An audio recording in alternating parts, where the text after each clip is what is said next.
Yo, what's good? Welcome to another episode of Phoenix on the Rise. I'm honored to finally sit down with the man, the myth, the legend. Actually, let's scratch the myth part. The legend, Tony, the man I call Mr. Phoenix. How you doing, brother? Good, brother.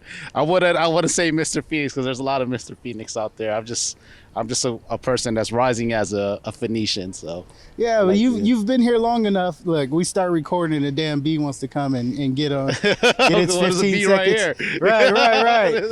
So tell the people a little bit about yourself that don't know you. I call you Mr. Phoenix, and you're always a very humble dude. But I call you Mr. Phoenix because there's not a city block you can't go here in the city of Phoenix, and I can shout your name and people are like, yeah, I know that dude. You're just always shaking, you're always moving, you're always like a bee buzzing around in the midst of everything. So tell the people a little bit about yourself, Tony. I'm really from, I was raised as a Los Angelino, and I'm rising as a Phoenician. I lived here more than half of my life already. I didn't claim to be a Phoenician yet until I put my ground roots in, of my foot in, knowing that, I think to be a Phoenician of living in the city and rising as a Phoenician, you have to kind of embed yourself in the communities and the landmarks, and understand the history, and invest your personal heart and soul into the city that you've come to live in and be part of, right? I mean, there's a lot of people right now that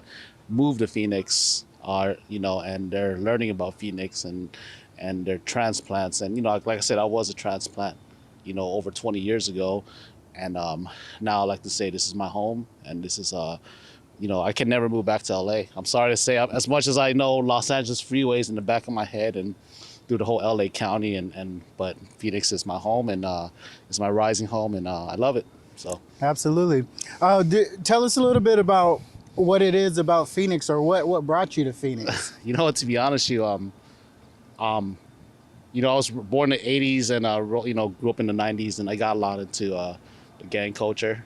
Got into my 90s I was gang affiliated, and I was getting into a lot of trouble. And my mom actually moved out here before I did, for opportunity for work. And I stayed back in LA with the rest of my family over there, and got into a lot of trouble, man. One of those things was I got into a car accident. And that car accident broke my back, and I couldn't even walk. So my family in Orange County, my family in California was like, go to Arizona, try something new, go live with your mom and heal from there. And that's how it all happened. It was kind of like a fate. It wasn't like I'm gonna move to Phoenix. Right. It was like I had no choice. I couldn't get up and walk. And plus, thank God for having good family. They were there for me to help out and make my move here. And I recovered. I lived at my mom's house for almost a year, knowing no one, just recovering from an accident, from a fractured back and a broken ankle. And eventually I moved into North Phoenix, and then I moved over here to Central area. So yeah, and I've been coming down to downtown since the beginning. If you guys didn't notice, before Cityscape, there used to be Patriots Park, and it was like concrete park, right? They used to have events there, and the first time I came to downtown over 20 years ago was for a Thai New Year festival. They used to have a Thai New Year festival, and during that, it was around April. It's actually around the corner again. Thai, Lao, Cambodian New Year is around the corner. We celebrate around April, end of March, April, around that time, and it was the first time I was in downtown. It was at the Patriots Park, and there was Asian festivals really going on already in downtown. But that time when I came downtown, it was empty. It was. Right. It was. It was empty. And then obviously coming from, I was involved into like underground hip hop, graffiti culture, MCing, b-boy culture. I wasn't a breakdancer though, but like I wasn't even an MC. But I was around the whole DJs and all the four elements of hip hop, and obviously the underground culture resided in downtown. When Roosevelt Row, before the Parsons was here, was really lawless. It was no rules, Was this like around the time where it was like cool to cruise down Central on Sundays with all the cars? You know what? I think I wasn't around for that. I think the cruising on Central ended, like, from what I heard from other older Phoenicians, that I think I might be wrong, but in around like the 70s or something like that. Oh, well, there was 70s and definitely- 80s, and they did come back. Yeah. They did come back time to time, but it wasn't like an every weekend thing or something like that Right. back in the day, right? Where people would cruise all the way up to like Camelback, and then they brought it back. I think in the time here and there because it just has that history, right? Right. But people would just do it like as a eventful thing, right? So yeah. Yeah, people like to keep those kind of cultures alive. And it's like I always talk about because, I was born in the 80s too. So I'm seeing all these youngsters now. I got a 17-year-old son and everything's new to them. And they're like, yeah, we got this or we're using this word. And I'm just like, bruh, you know nothing about that. So I think it's probably the same thing with the whole cruising because I thought that was part of my time. Yeah. I didn't have a car at the time, but I'd always hear like, yeah, we're cruising down Central on Sunday.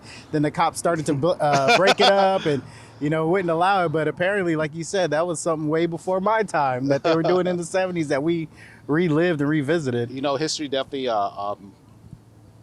repeats itself in a certain sense, right? 20 years ago at Roosevelt Road, from my experience at Roosevelt Road, and 20 years now, I mean, it's just a different type of Roosevelt Road now, right? I mean, it still has embraced that, what Roosevelt Road kind of represents of the arts culture, arts district, but in actuality, most of these homes were here, or the buildings and the lots and Fifth Street were actually galleries, you know what I mean? There's a building around the corner from here that we used to like on First Fridays that people used to like hang out at, had the DJs in the building that was abandoned, would play out there, we would hang out in the yard and drink, and some guy would play, like he'll put out not plasma screen, but like a projector onto the wall, and there'll be like Street Fighter and Marvel versus Capcom. Yeah, and then people just hanging out in the yard, DJs out there. There was no rules. Uh-huh. There was no rules, right? It was lawless. Yeah, it was lawless in a sense, right? But I think the cops were like, all those stuff was just seeing that there's some kind of positive activity happening in the art district where it wasn't other stuff, crime stuff that's going on, right? Besides the graffiti, there was a lot more graffiti murals around Roosevelt Road than it is now, right? Yeah, so talk a little bit about that. Like, you're definitely from, that culture, that hip hop graffiti culture, gang life, like you said. It definitely wasn't embraced back then. That was probably the crazy part is the gang culture was in LA for me, but right. I was more involved with the gang. I love the gang graffiti side of the graffiti because that's LA. LA has a wicked style, and I was growing up, I was just more scribbling, writing, scribbling, and doing scriptures and stuff and that. Then when I moved out here and I kind of left the gang life, when I got more involved with hip hop culture, I came to find out the difference between hip hop graffiti and gang graffiti, right? Okay, so there was a transition for you. Yeah, there was a transition in a sense. So I really started with the gang graffiti stuff. And right now, I don't go out and paint, late night or anything like that, or, anymore or anything like that. But like, I fell back to my roots of writing scriptures. I started off writing scriptures, from the gang culture to learning about, I used to take Chinese school and you just have to write, Chinese letters over and over and over. And I think I prefer more writing now, my style of just using, chisel tip and writing scriptures, and I think that's going into my older age. So time to time when I write stuff, and I love to write, people's names and for them, all that, I'm happy to do it, But this mural behind here is just, with the local buzz mural cross, it was just painted like a year ago. Yeah. Time to time I do paint on walls here and there when I get an opportunity, but I just had to paint one for downtown, for local buzz, for the community. So we're sitting here in front of your work right now, huh? Yeah.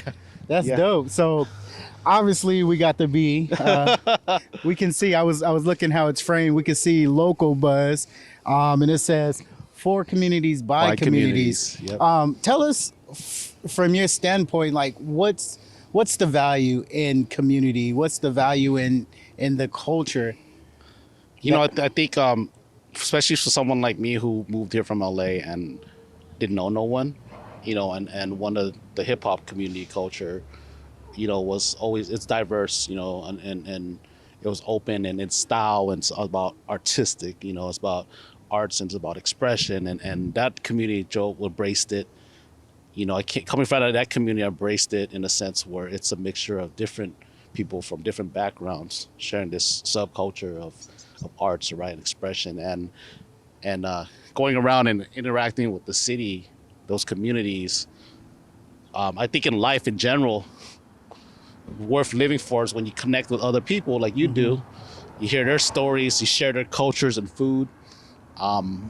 It just makes worth living, right? Worth discovering, worth exploring, worth like learning about, right? I mean, being open-minded is better than being closed-minded, right? I agree. And if you're closed-minded, it's not a good thing in a sense where it's not healthy for you. I think having us sitting out here, being being out in the open and in the streets with the nice weather, and people walking by and just things going on, and I feel I can just go up and walk to someone and if they're open-minded to talk, I can have a conversation with them and learn about them and just connecting with the community, and whether it's the ups and downs and the stories and the struggles and the hustles and the positive and all that, it's all that. But it's just going in with an open mind and connecting and building those bridges for people to learn about each other, right? Hell yeah. That's really the basis of the show, Phoenix on the Rise. Yeah, I love what you're doing, man. I love the name. In my day-to-day life and moving around and interactions, I run into interesting people. I meet interesting people. Look, there's a guy right here walking with a camera. Are you out shooting today? Yeah. Right on, brother. Good, brother. But yeah, we're filming. I have a show. It's called Phoenix on the Rise, and I wanted to sit down with Tony here and talk about it. He's one of the owners of Local Buzz, which we're sitting right here in front of it. Yeah. And so the show, I go around and I just talk to interesting people that are out creating, mixing and moving in the community. So today I get to sit down with this guy. Yeah, we get to be out in the public, right? And it just Yeah. And, so it's Burning Buddha Clothing. That's my clothing line. Okay. And with that, I branched out into video to get some more exposure and for people to just know what's going on in Phoenix and stuff like that. So yeah, Burning Buddha Clothing, brother. Right. Yeah, man. It's a nice day out, man. Have a good time, dog. See you, bud. You too, brother. But yeah, so there you go, like that. Exactly. So walking by, just open the talk, right? That's the idea, and that's the concept behind it. That's really the culture that I love out here in Phoenix, and why I think it should be, displayed. And like you said, closed-mindedness, man, there's so much in this world. Like just in this little Phoenix, there's so much. So imagine multiply that by thousands, because there's so many cities out there. If you stay closed-minded, if you stay in your own little bubble, I think it's easy to get lost. Yep. Get depressed, and not really see what this world has to offer and what others have to offer. I mean, life is a learning journey, right? We don't stop learning until we die, and as long as we're learning and we're discovering and we're interacting, we're doing, it just keeps us going, right? And everyone has their own. Some people like to be. I'm an introvert, to be honest with you. It sounds crazy, I know, but no, I get it, bro. I'm the same way. Trust me. But I get my energy going out there, being out with people. But I like to enjoy my time at home and think and reevaluate stuff and make certain moves with things that can help uplift and take care of my personal self too, because I'm getting older now, and it's health is your wealth. You got that too, right? Whether it's mental health or physical health, there's got to be a balance in the sense. I used to think about just go out there and grind and all that. Honestly, I did that a lot, and my hair is gray now. And I believe in good sleep. I believe in getting good rest. It's none of that get 4 hours of sleep and go back at it. You know what I mean? No, you got to get rest, man. You got to get rest. You get a good rest, you come back and enjoy the next day with a great feeling. And fully energized to go out there and connect with communities and so forth. Right? Yeah. Thank you, man. This is great. I'm still can't believe we're sitting out here in front of the B logo and just hanging out. And we're gonna get into all that. I wanna kind of go back to how you were talking about. You had the unfortunate situation of breaking your back in the car accident in Cali. Family, under I'm gonna call it interventions. Hey, you need to get out of this life. You moved out here to Phoenix, started to embrace the hip hop culture, the hip hop side of it versus that gang side. Tell us how we got into you becoming a business owner, because that's a stark contrast to be in that life and then switch to the person that you are today. It's very interesting because later on I had to figure out what I wanted to do in my career, because I was working. I've been a deli worker. I worked at CVS. I worked at Target. I worked at Lens Crafters. I worked at a lot of jobs, all sorts of different jobs, right? But then everyone else has to find out what they want to really do for their career, right? And I think one of those things was that I just enjoy kind of helping people. I enjoyed helping people, and I remember my uncle was saying in California was saying like, just put your foot your door in something, you know, like that you feel like it's gonna do, get you where you want to do, that you love doing, interested, really love doing, right? Because other jobs are just kind of like jobs, right? Yeah, right. Just jobs, right? Um, I became a medical assistant. I went to Bryman. I didn't see, I was watching at home. Remember the commercial? The commercial, the dude with the dude with the white tee and the hat. Yeah, I remember that. We do it at 12 o'clock. At 12 o'clock, we do a sit at home. You should be out there. That, I didn't fall for that commercial, but we all know that commercial. If you're sitting at home, the reason why they play those commercials at 12, if you're not at work and you're home and you're trying to figure something out. Watching Jerry Springer. Yeah, watching Jerry Springer at 11 a.m. Right? But yeah, I put my foot in the door. I went to Bryman School. Got my medical assistance certification. Came to realize that I couldn't move into, becoming, getting to like, how like we get a associates, you go for your bachelor's and so forth, right? Like, I came that there was no moving up forward with that. I mean, you could go into a higher position, but then I just realized that when I put my foot in the door, I got the feel of the medical field, right? The healthcare field. And I was like, I can do this. I like doing this, wearing scrubs and doing all that. So I had a choice to go for nursing or radiology. I went straight for radiology. So I was X-ray tech for a while on the west side, after I did my vocational, but I got my degree for that, my associates for that. Then I worked on the west side. And then how the business thing came to be was, I still stayed connected with my homies in California, people I was affiliated, but there was my childhood friends and they started, putting the gang life, behind and right. maturing, getting older. Maturing, getting older. Even though we lost a couple homies and, jail, this and that, and but we started talking about the food scene. And one of the things that was coming over from Asia to the States was the shaved snow, not the shaved ice, the shaved snow from Taiwan. And it was kicking off in LA pretty strongly, right? And I went back to LA and I tried that dessert. It's like fluffy shaved ice. So, I've had it. Yeah, okay. So, and I was joking. We were joking when we went back there joking. I wasn't like, let's start, we're joking. I go, man, this would do good in Arizona. It's 100 and 170 degrees, so like whatever, right? So like this will keep people's tongue chill, right? So we're like, let's look into it, see how much would we could get this to work over in Phoenix. It probably won't be much. It's shaved ice, right? But then we start looking into it and we got our foot in the door. It was an idea that became a joke, not a joke that became an idea. And we're like, it probably won't cost so much. It actually cost 3 times more than we expected, right? And the work we had to put in too, right? We had to be like in the warehouse late at night putting recipes together. Because like the concept's from Taiwan and we got the products, the ingredients from Taiwan.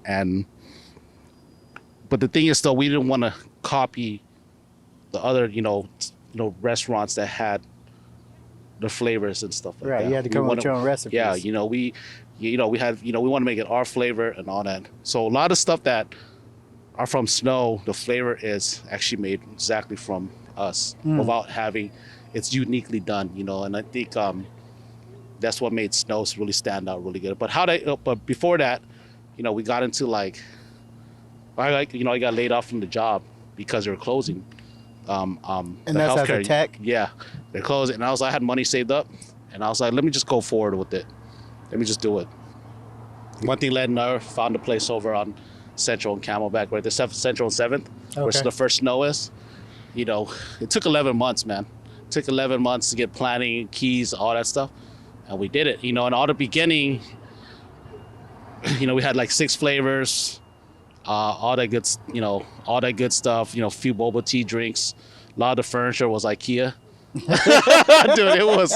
What's wrong with IKEA? I got some IKEA stuff. It was cool. IKEA was cool and everything. And but the tables we got, the hustle between that was that we didn't buy everything brand new in a sense. We went to restaurant liquidation warehouses and got tables together, or some tables just had the tabletops and we had to get the bottom to screw it in and 2 parts together, right? So that was the beginning of it. And you made it work. Made it work, man. But the whole goal was that,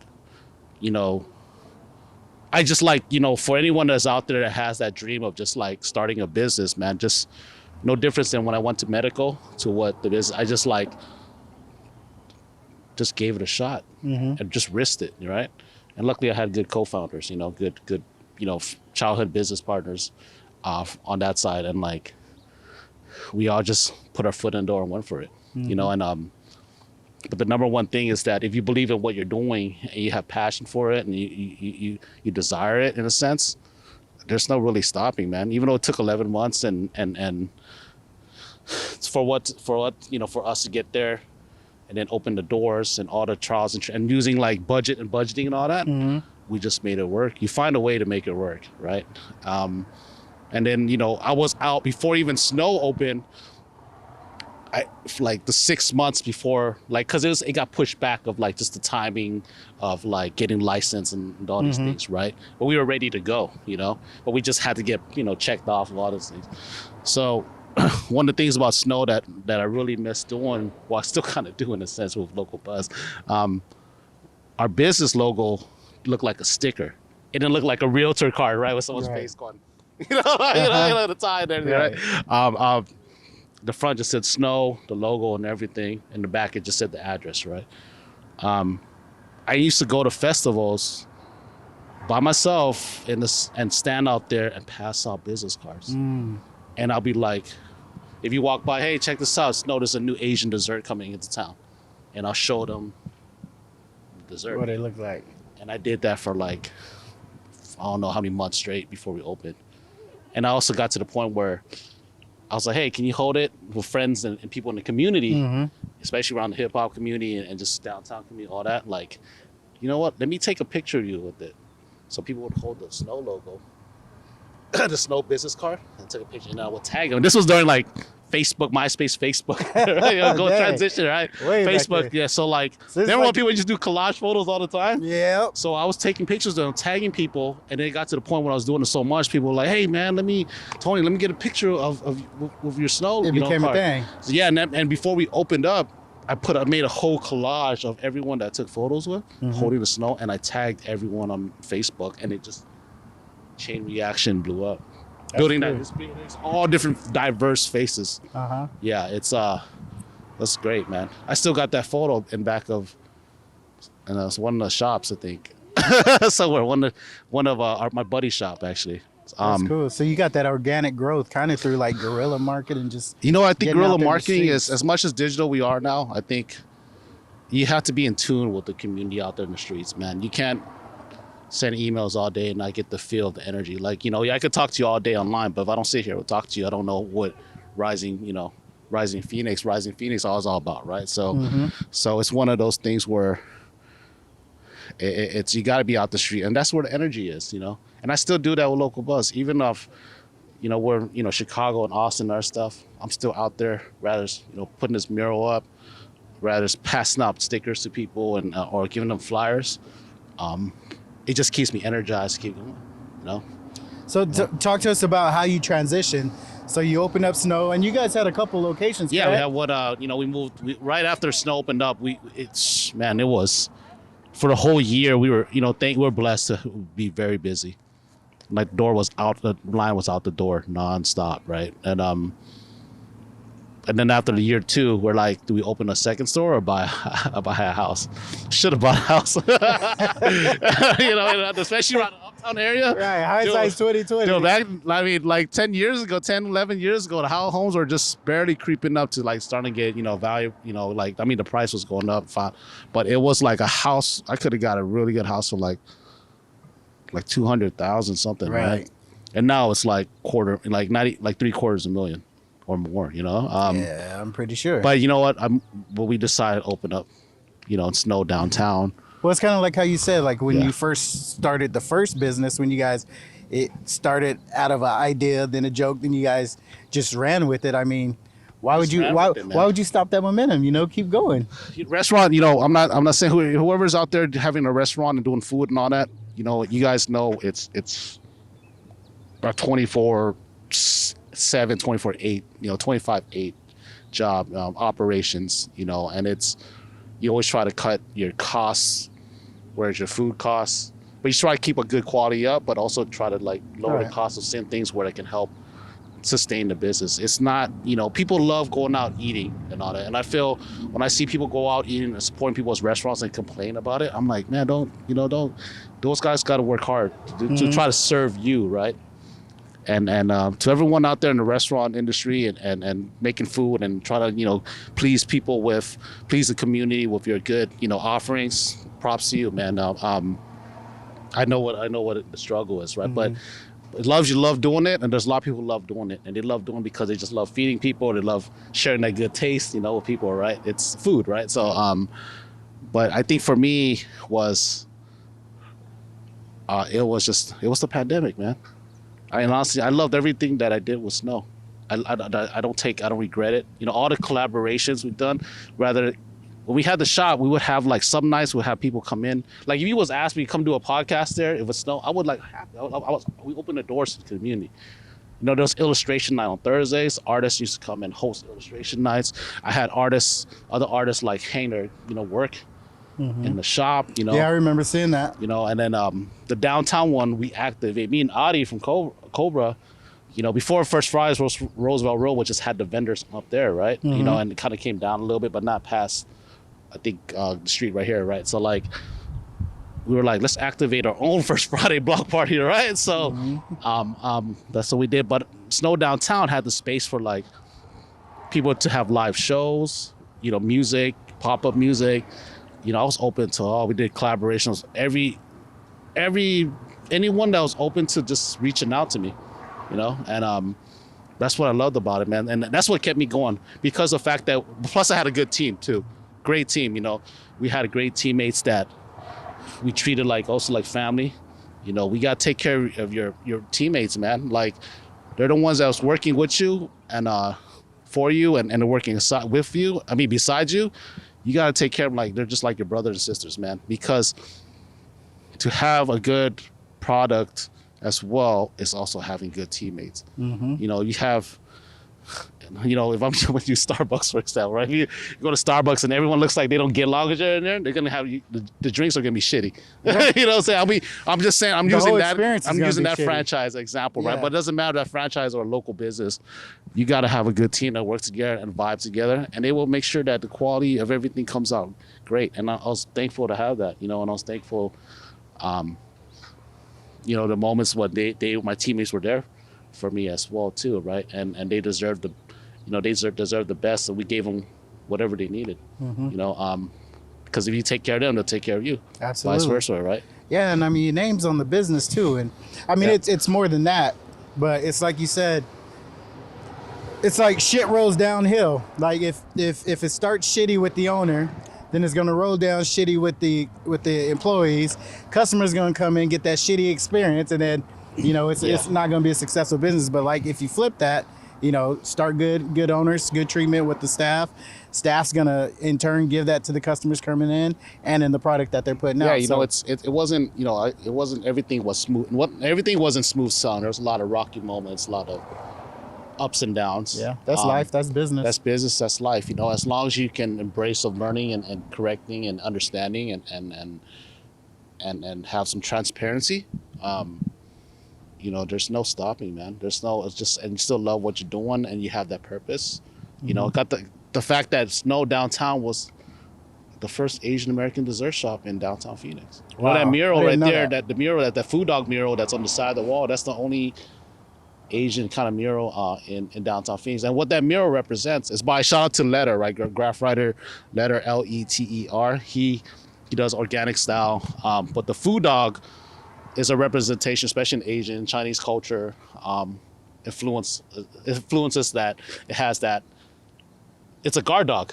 Okay. So usually there's two of them in front of the gates, right? Right. I see that in a lot of places. And they look like lions, dogs, somewhere between that, right? And they hold like this, this ball on them, but pretty much they're kind of like the protectors. And I like to I like to use that as like a reference, like it's a guard dog in downtown Phoenix. You know what I mean? Yeah. I don't see any other guard dogs in downtown Phoenix, right? Murals, but I want to use that kind of what it stands for, right? As a protector, guardian. So yeah, I'm just grateful for the fact that it's still there and what it represents, and knowing the fact, because I'm Asian and there's an Asian mural downtown.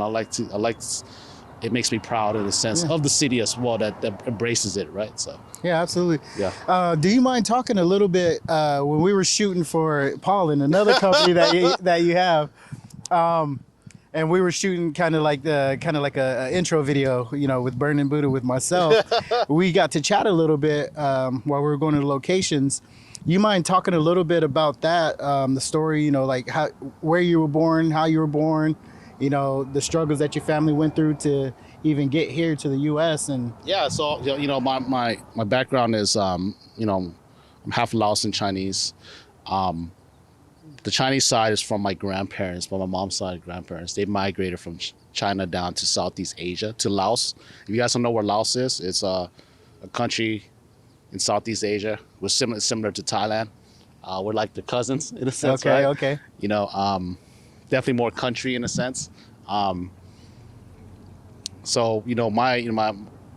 so I like to say I'm more Southeast Asian. Southeast Asians are mostly the brown Asians. I guess, we are. Like we are the brown Asians, right? The golden brown Asians.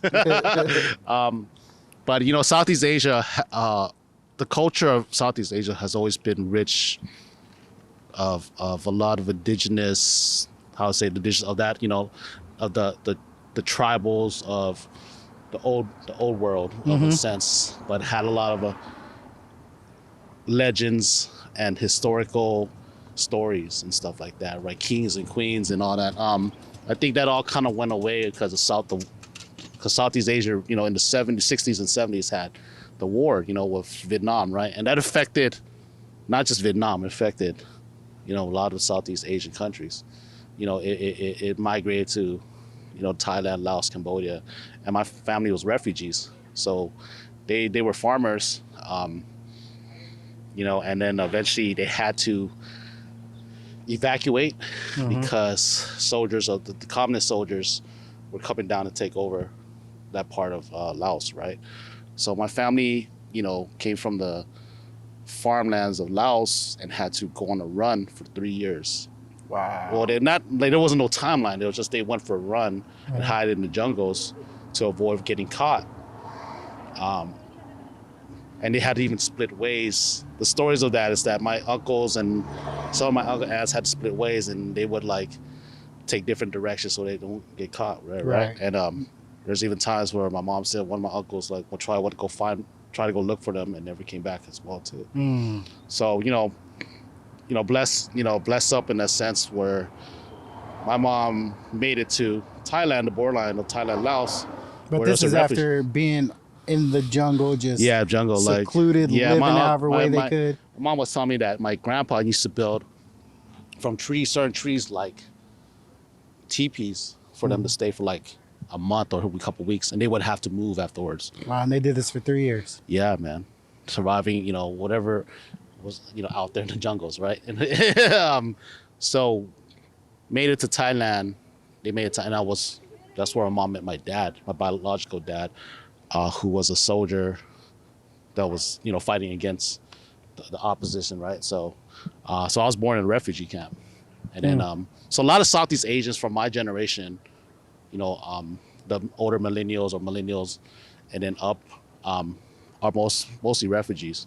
There was a fluctuation of Southeast Asians that migrated in the late 70s, late 70s and 80s to America. Yeah, and it's all over, like Laos, Thai, Vietnamese, Cambodian. So, but our culture is very rich, man. If you go back, if you come, you guys are all, everyone's out there. Laos, Thai, New Year, Cambodian New Year's one right around the corner. If you come to the Buddhist temple, you don't have to be Buddhist. Just come to the festivities.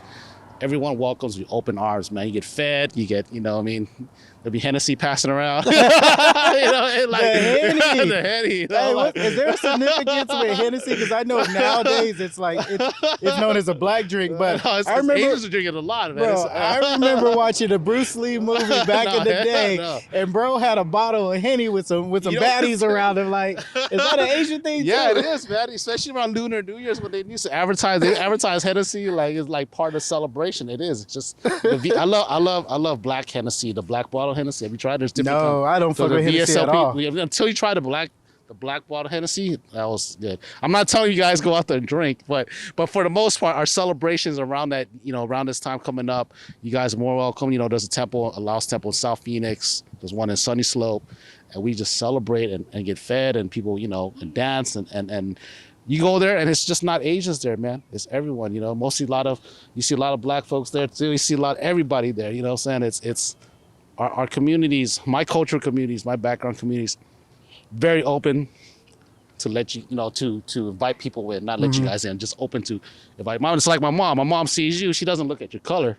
She's just like Joseph, you look like a happy boy. You should, a well-fed happy boy. You gotta come over to my house for dinner.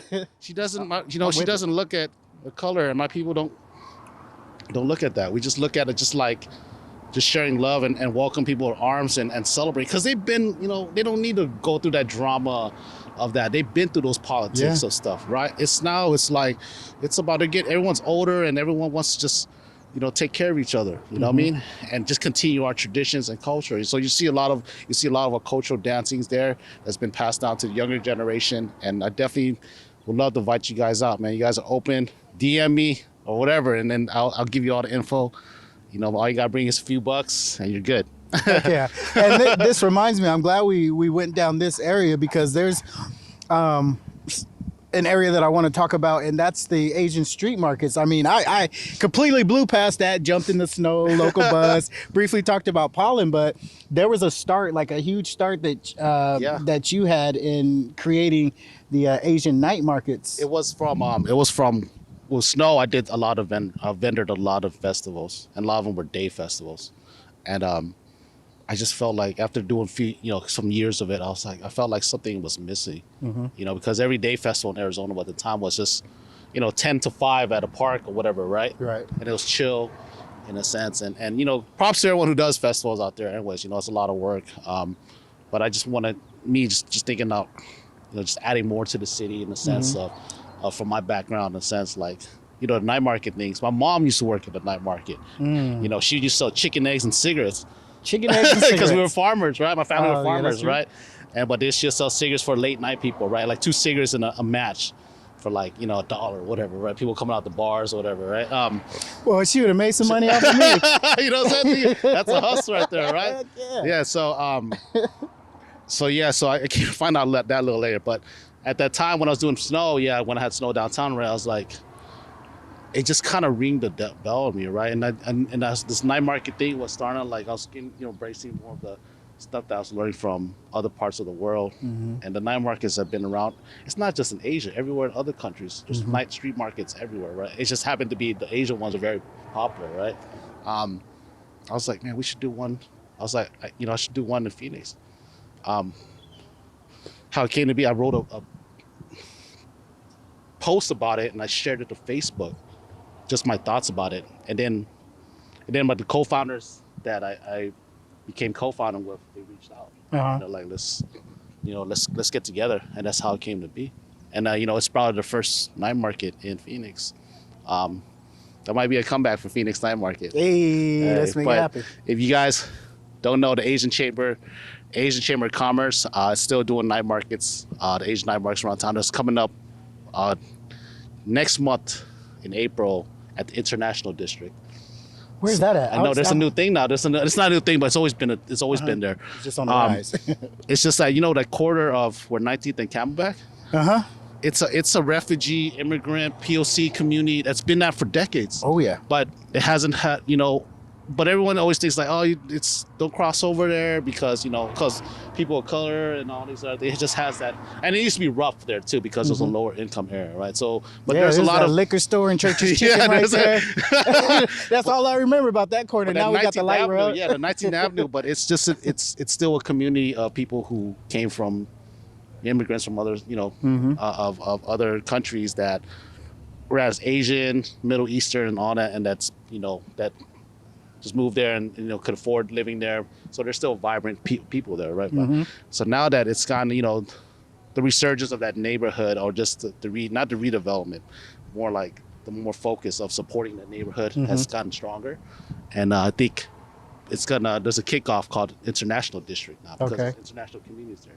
And the Asian Chamber Night Market that's coming up around the corner is to kick off that night market that's happening, kick off that district that's happening right there on 19th and Camelback. That's dope. Yeah, man. And now that you mention it, I do remember a couple years back, I don't know if it was like a specifically African thing, but there's a parking area, right? Yeah, like that park, that's where there was some type of like African festival or something. I went to that. So that was the that World. makes sense. Local First did a World Bazaar there years back. Okay. Just to support the communities around there. Honestly, I love relating to the African, Middle Eastern, even like the immigrant Asian communities around that neighborhood, man. It's, even though it's a little rough on the edges from other stuff, but it's still vibrant. The people are still vibrant. I think that's one thing that makes Phoenix a great city, because I had the opportunity, like I was raised here, and I always I'm like, as soon as I get old enough, I'm leaving. Arizona sucks, man. Forget this city, forget this state. I went into the military, went to North Carolina, and man, I freaking was homesick. Dude. This is truly a melting spot. Like, you could come here and you could see, we got a black man and an Asian man sitting down. Got we a Blasian thing going on right now. What up, bro? We got a melting pot of everything. Look, I'm gonna tell you how secluded and how much of a, not really culture shock, but how different the world is outside of places like Phoenix. I was in Jacksonville, North Carolina, and I did some admin stuff, and one of my coworkers, a white dude, he heard me say something in Spanish one day, and he's like, "Yo, you speak Mexican?" And I'm like, "Bruh, like really? That's how closed off we are. We don't call it Spanish, we call it Mexican." I think I saw that King of the Hill where there's an episode, their neighbor's Laos, right? And everyone on King of the Hill was like, "So are you Chinese, Japanese?" He's like, "I'm Laos." He goes, "So are you Chinese or Japanese?" Something like that. He goes, "I'm Laos. It's a country in Southeast Asia, stupid."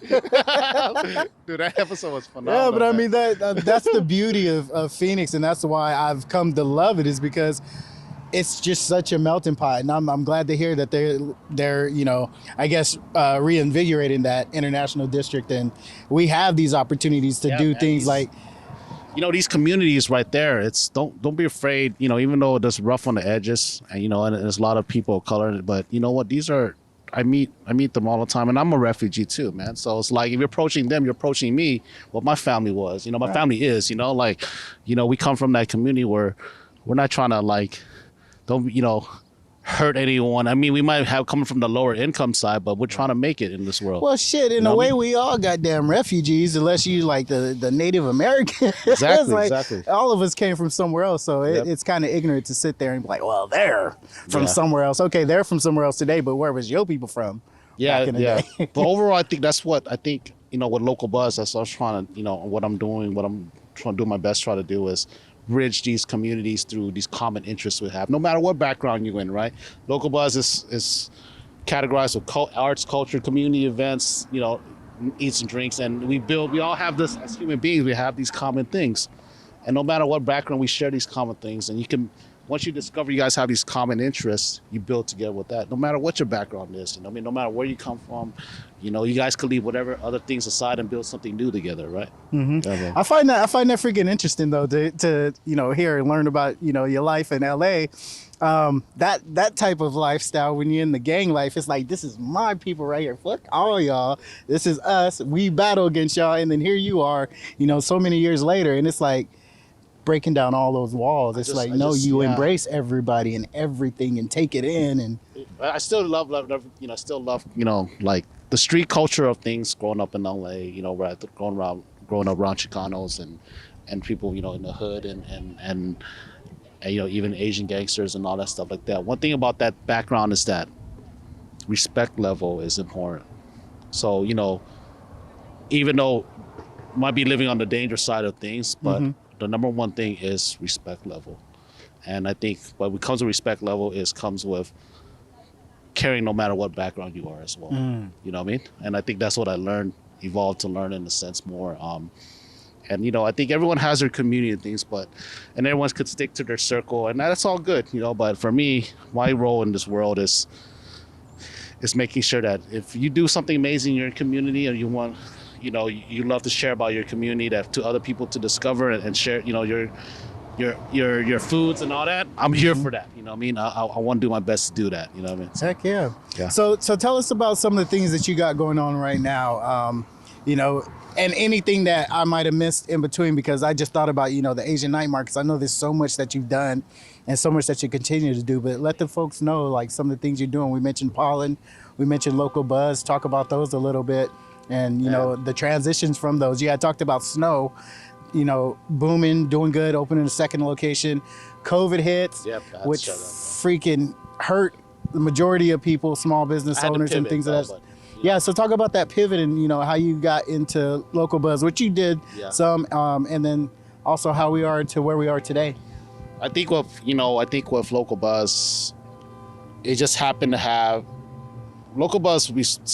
I got involved with local buzz before, you know, but before COVID, right? So, but I think it was one of those pivot moments where closing Snow was like, either local buzz was going up like this and Snow was kind of going like that, right?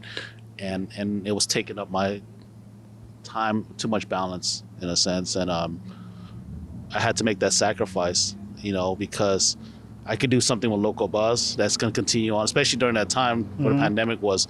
People need a lot of support and help, and we were doing that with local buzz, you know, starting off to doing that with local buzz, and I found that was my kind of pivotal moment. And plus we were getting funded in to create the platform, right? And create ways to be more supportive of communities. And holding on to Snow was kind of like on a thin wire, you know? So I had to sacrifice that. And it just gave me that sacrifice to move on and continue what I purposely felt the next stage was. Even though I'd love to bring back Snow one day again. The recipes are all still right. But I think we extended to pollen because pollen is, you know, a collaborative marketplace that connects local businesses and content creators to work together. And that's a big gap right now, especially with this digital age. Everyone's about content creation and marketing, and it's gone that direction, right? But to this day, when I ask someone, if you're a local business, if you're a business and you need to connect with a social media person to help market for you, where do you go? I don't know. I try to get my 14-year-old niece to do my videos. Yeah, I'm pretty sure you hear that too, right? You know, but a lot of people have that just like pause face. And then they go say, then you can go to Instagram, but Instagram is just a black hole where you're gonna have to deal with, like, you know, multiple things, right? The whole world. So that's a big problem, that solution thing. And how that falls with ties with local buzz is that, you know, local buzz is a local platform, local video-based platform that supports communities and local businesses. And Pollen is the utility tool that helps connect those content creators and bridges that gap that they could share content to local for people to discover locally, right? So it's, you know, Pollen, the name is just cross-pollinating, man. Bees, what do bees do best is pollen. Because of bees, we have these kind of flowers and fruits and everything, and you know, they help blossom a lot of things and blossom stuff for the communities, blossom foods and eats and air for, you know, honey and things for communities that we need in life, right? So yeah, I often talk about I know people around the city. I'm shaking and moving, not as much as you are, but everybody is, brother. I feel like I'm not doing enough. To be honest. Hey, and you know, I'm fine with that. I'm fine with that. You know what? That's the mark of I don't want to say intellect, but of a business person, a person that has a heart, a person that is, you know, actually trying to do something. We never feel like we're doing enough. But what I was saying is with local buzz, like, if I ever want to know what's shaking and moving and like what's going on today, I wake up, do my stretch, pop open local buzz and just see what's buzzing around. What's buzzing locally, chronologically, real time, and you know, through categories. No BS. And we're still a young startup. I'm not gonna admit that we're like TikTok or at that, you know, point of level of anything. Yes, you know, we're still you know, I'm rising from the grassroots and up, and no matter what direction it goes, it's you know, if it gets big, when it gets bigger or so, and when we succeed in reaching more folks, it's still going to stand by of supporting about what local buzz is about, is supporting communities, connecting communities, discovering. Same thing with pollen, right? It just intertwines all together. You know, I'm just blessed to know that I have two startups. Usually people just work on one startup. Right, because that takes a lot of time, effort, energy. Yeah, but it's just somehow it interlocks with each other, right? And like I said, you know, Pollen came to be. It was the roadmap of local buzz. Literally, the marketplace was supposed to be in local buzz. Okay. but we just wanted to extend it because it's more utility based, and people have other social media platforms that are really established on already. We don't want to force people to say you can only use local. I mean, you can only use the marketplace in local buzz, right? Right. Yeah, because local buzz is still a young startup that's still rising, right? So Right. That's a good point you bring up.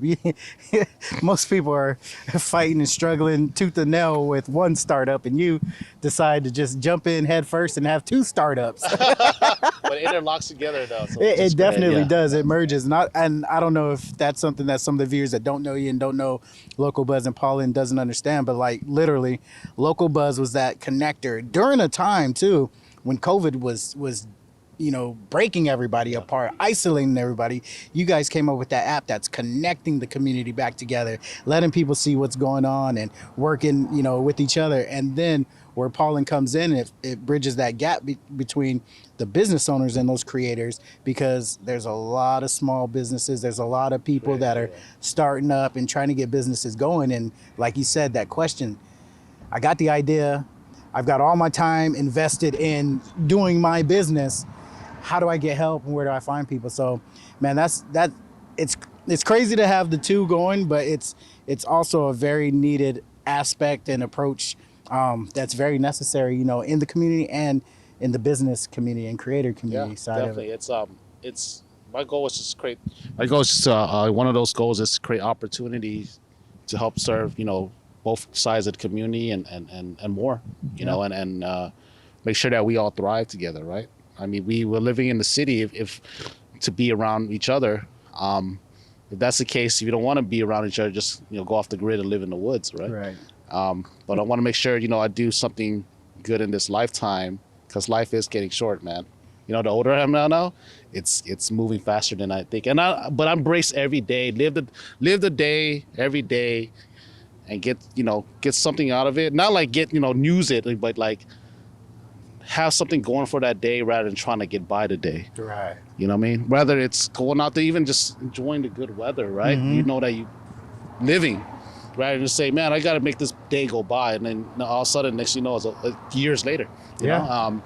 When you take in and be in the moment and simplify it, I think it unlocks a lot of more things to be aware of, that you want to be involved more in the world, right? So, yeah. Dope ass soundbite right there.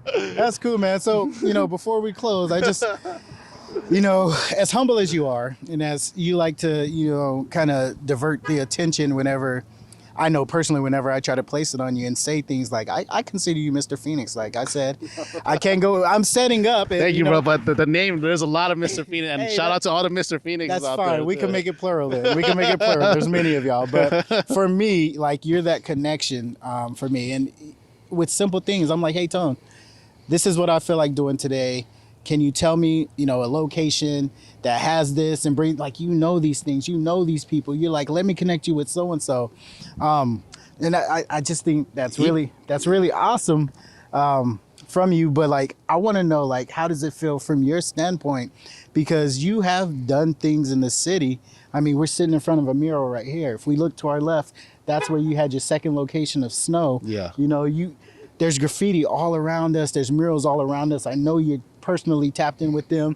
You were just asking about one of the local graffiti artists or muralists, and you're like, hey, he lives right here. Like, you're tapped into it. How does it feel to roll through the city on your bike, driving through and seeing, like, that's me right there. That's me right there. I don't think about it no more. I used to think that because everybody in the city is doing something, and I just feel like I'm just part of it. And I'm just grateful that the fact that I'm part of the city, because 100 years from now, this is not going to be, it probably won't be. Think about if you know someone from 100 years ago, right? I mean, there's some people who left a good, strong mark. Yeah. Like Martin Luther King will still have his say after hundreds of years and so, right? But I think it's just in a moment that right now we're living in this time we're all alive, and I feel grateful that I I'm contributing to something that's part of the city and community, that, adding colorful vibrance, whether it's supporting business and all that. I just feel like it's just one of those days that, going back to like every day I get to get up and do something and get, get something positive out the day, create something positive out the day, to make an impression in this world for the good, and being tapped in. I just like it, man. Like, I made this post this morning, like, hey, there's a 2-bedroom house with 1 bath down the street from me. That's, that the neighbor put up. That, you love, if someone loves to move in, is interested, only thing you have is a backyard in October with a Ferris wheel, because I live in the state fairgrounds neighborhood, Fairview. And, but for me to share that, and let people know, like, I live down the street, you're welcome over for coffee, arm wrestling, you know what I mean? Like, borrow some chopsticks, whatever, right? You're like, I feel great saying that. I feel like, even though, it's not about who you, I don't care about, like, oh, I know this and that. No, I don't really care. I just think the fact that if I can be a good neighbor, mm-hmm. and welcome people like how my mom does, how my family does, how my people do,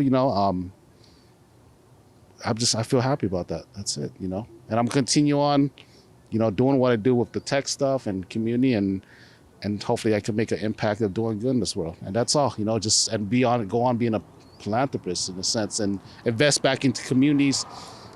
That's it. Paid for it. That's all, brother. Shit. Absolutely. Hell yeah, brother. Well, you definitely, if there's ever a question in your mind, you have made your mark, and I consider you a friend, brother. And I'm sure there's many other people in the city that consider you a friend. And I just I look forward to working with you in the various things. You hit me up randomly, be like, hey bro, let's do this. And I'd be like, yo bro, let's do this. I just look forward to see, what's coming, and what other things are going to unlock and do and move forward, and just see how, where life takes us, brother. Definitely, man. This is great. Man, I feel A1 right now. It's just nice out, man. Guys do this. This is what we live for in Phoenix. This weather. Go out there, ride, bike, take the light rail, whatever, Right. Get out, man. Get out and just enjoy the great weather and feel that good natural energy, man. Hell yeah, brother. And spread the good vibes, man. I appreciate you. Yeah. Finally you getting too, the man. opportunity to sit down with you on my Phoenix on the Rise show, brother. Like, this has been a long time Phoenix coming. on the rise. I kept saying Phoenix in the rise. I said Phoenix on the rise, and that's dope. It's all good, brother. It's all good. And hey, I appreciate you guys tuning in. Hopefully you guys enjoyed this episode where I got to chat with my buddy, my friend Tony. And we also got a podcast coming out in April where I joined Harmon, the owner of Melrose Kitchen Table. Oh, he's awesome, dude, yeah, man. We started a podcast, and Tony is one of the guests on there. We didn't get as deep as we did today, in Phoenix on the Rise, but you guys got another opportunity to see Tony. And if you really want to see Tony, just get out in the city of Phoenix, and I promise you, it won't be too long before you bump into this guy, because he's always message moving. me anytime, man. Like, DM me, and I'm always open to conversation. And like I said, you're more than welcome to join, Thai, Laos, Cambodian, New Year. You're all invited, man, to come out and have some bomb sticky rice, some pie salad, some dats, and some Henny if you like Henny. All that's all that good stuff. I want to share that with the world. Share that with the community and the world of our amazing food and culture. And you guys are all invited, man. Awesome. Thank you, brother. Yeah. Appreciate you guys tuning in. We'll see you next time. Phoenix on the Rise.